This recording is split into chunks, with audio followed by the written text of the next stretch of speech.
This is your WXCO Daily News Roundup for Bull Falls Radio, 98.9 FM and 1230 AM in Wausau.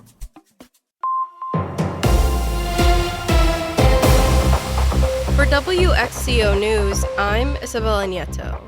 According to the American Cancer Society, 1 in 8 women in the U.S. will develop breast cancer in their lifetime. October is Breast Cancer Awareness Month and serves as a reminder that understanding your personal risk could save your life.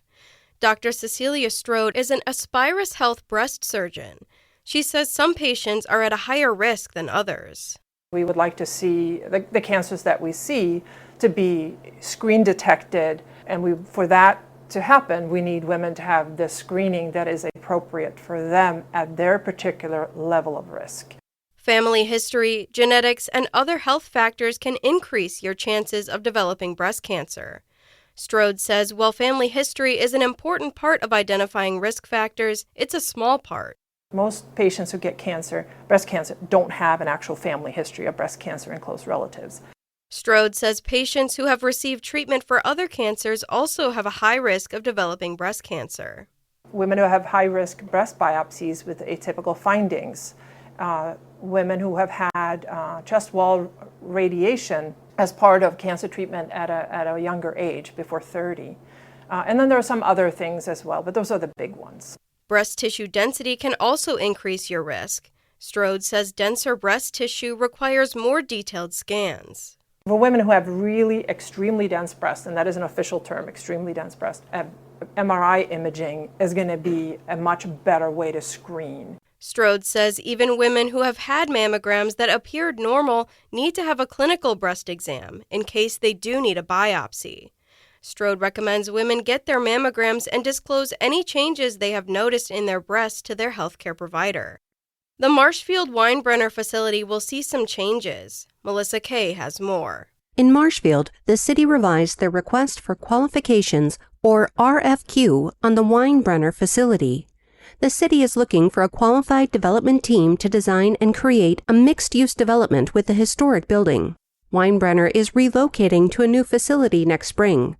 The structure will start a new life after having been used to produce footwear since 1937, when the already 45-year-old company worked with a local foundation to construct the building. This was twofold for the Milwaukee-born company. It reduced overcrowding and brought back industry to central Wisconsin lost in the Great Depression. Current city officials hope to include a mix of uses for the Weinbrenner facility of residential, retail, hospitality, cultural, or community space while preserving the building's historic character, as it's listed on the National and State Registers of Historic Places.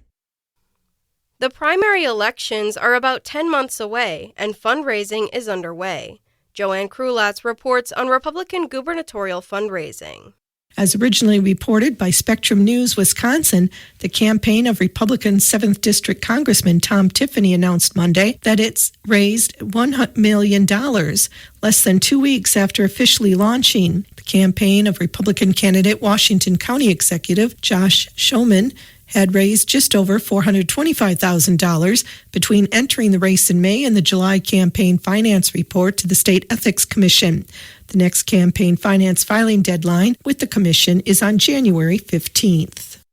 Local banks are raising awareness about a potential new scam. WSAW reports a package at your front door from an unknown sender and no return address could mean someone is trying to scam you.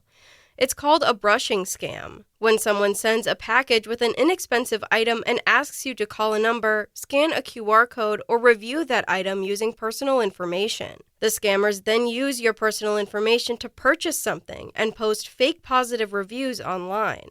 If you receive an unsolicited package, do not pay for or return the items, report the package to the retailer, and don't scan QR codes on shipping slips. If the package contains plants or seeds, report it immediately to USPS and the Federal Trade Commission.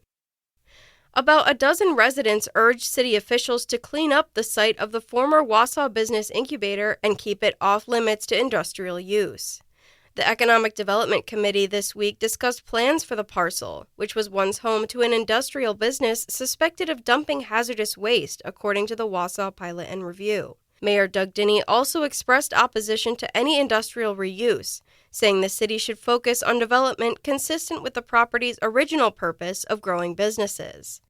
Republican state lawmakers are circulating new legislation for co-sponsorship aimed at banning the future use of absentee ballot drop boxes in Wisconsin. Absentee ballot drop boxes had initially been banned following a 2022 decision by the conservative-controlled Wisconsin Supreme Court.